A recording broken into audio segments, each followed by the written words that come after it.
decided to develop Christophers Clubhouse, to become an advocate? Well, I had been doing a lot of advocacy things. I had been doing a lot of lobbying and a lot of efforts like that and pushing forward to make sure that this doesn't happen to keep predators behind bars. I had been working on safety education programs. I had been teaching different things in schools and after-school programs and stuff like that. And then when I moved, before I moved out here to this area, I realized there was nothing out here to teach these kids. Unfortunately, we feel very protected in this area. We're living in paradise. Right. Nothing goes wrong in paradise. But the Martinez family, Anthony Martinez's family in Banning, knows that things do happen. So we need to protect the kids. And there are situations out here, attempted abductions, different things that have happened. And not only that, there are things that happen in a different nature, which is something we call good, bad, and uncomfortable touch. And what is that? That's sexual abuse, molestation in the families. And that's going on? That's going on constantly. Yeah, behind our backs. And we have to stop this. And you're working on legislation with Aaron Runyon right now. Yes. Several of us. We have what's called the Surviving Parents Coalition. Okay. We're all parents that have had children that have been. We all know each other from these type of things. Aaron Runyon, Ed Smart, a lot of people from around the country, and we're working on legislation right now through the Surviving Parents Coalition, and we also have an ad campaign called Not One More Child, and that's what we're after, not one more child. Not one more child. Exactly, and we want the legislators to fund, and right now it's passed the House. It passed the House by a vote of 415 to 2. And to now two? Yeah. Who are those two people? I want to know who they are. What's scary is one of them was former youth pastor. Are you kidding me?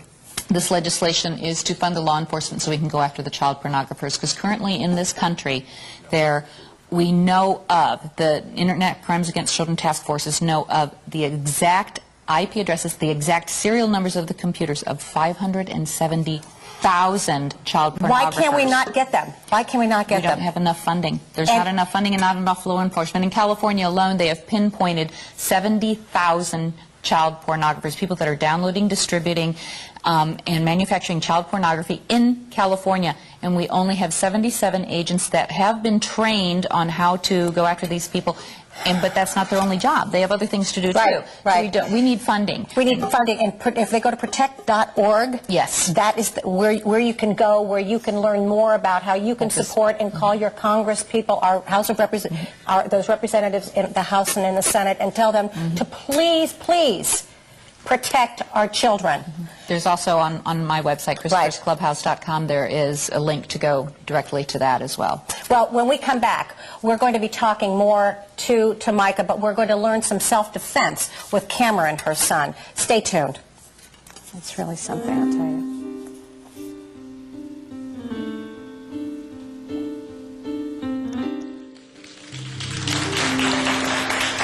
Welcome back. We just finished a very intimate conversation with Mika Moulton, and we're going to talk about how she has made lemons into lemonade by coming here to the Valley and opening Christophers Clubhouse. And with us today we have her beautiful son, Cameron. Thank you for joining us. Thank you. You want to tell us just a little bit about Christophers Clubhouse? Christophers Clubhouse, we teach safety education for children. It's all aspects of safety, out and about safety, home and vehicle safety, bullying prevention, because that's a big problem right now. Huge problem with bullies. And then we teach something called good, bad, and uncomfortable touch. We talk about that, and that it's not right. And then we also have resistance against abduction. And the most important thing is that kids need to remember no one has the right to hurt them. No one has the right to hurt them. Okay? And no one has the right to touch them without permission. Exactly. And that's what we teach the program. It's a 10-hour program, actually, and it's broken up into 2-hour segments for 5 days, and they go through this program, and when they get done, they graduate, and it's wonderful. We have rewards. We give out things every day. We're constantly giving stickers, and the kids love it. It's exciting. And you're saving their lives. And exactly, and they're learning life skills. This is stuff that they will carry on with them the rest of their life. Forever. I mean, it's not just right here and now. They will learn, and this is to help protect them. This was modeled after the RAD for Women program. Okay, that's the rape, aggression. Yes, rape, aggression, defense. And it was modeled after that. And so, but it's Rad Kids, and that's the curriculum we teach. It's the best curriculum there is in the country. It's been recognized by and endorsed by the National Sheriff's Association. And so we're teaching this to the kids, and we're going to protect them so that no one has the right to hurt them, and that they know this, and that we're going to make sure that the 22% of our population that are children will become 100% of our population. And that's our goal. Can you? Isn't that great? Can you show us some moves? Can you show us some things? Dale, my husband Dale's going to improvise as being an aggressor. So I'm going to just move on off here.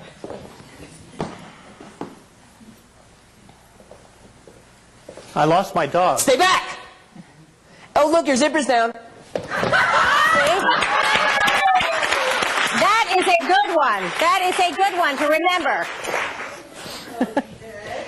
One of the other things we teach is about blocking in case somebody does come up to them and immediately try to do, and we have there's 17 different techniques that are taught, and this is not self-defense, this is self-empowerment and self-realization to realize no one has the right to hurt them. So if I were an aggressor and I were coming toward Cameron, of course we use pads and the kids are suited up as well, so to protect them, but it's a teaching and it's a natural instinct and we go over and over. If I were to come up to him and I would, to be approaching him, and he would go into his stance, his Rad Kid stance. Ready. Stay back! And if I were to go to hit him, he would know how to block. He would immediately know how to block. We teach different blocking techniques. There's all different types, from elbows to blocks to if somebody grabs them from behind and picks them up. There's several different techniques that are taught. And one of the other things that we tell the kids is they, go ahead and put it on. We teach them about this because several times there's been situations that have happened and where, Cameron's a big guy and this is a heavy backpack, but if I were to grab this, I would be grabbing him. But what we teach is when the kids are somewhere and they, and they are walking home from school, and how to carry that backpack. So Cameron's going to show, and if I were an aggressor and I were coming up to grab Cameron, I would get the backpack and that's great. All I would have is this. That is great. Oh, no, go ahead. And, tell us more. This is one of the many techniques that are taught. And then we have, when we talk about good, bad, and uncomfortable touch, we allow the children to, we read a story to them that's very good. We have parent manuals that go home with all of the parents. They read the stuff, and it's reinforced at home. We also have coloring books and all these things and lots of equipment, and we have what's called a bad guy suit that we have somebody that dresses in the bad guy suit. We recently trained 20 instructors here in the Coachella Valley so that we can start. And Cameron's one of them? Yes. And Cameron is a teen mentor in the program, and when he turns 18, he will be an official instructor.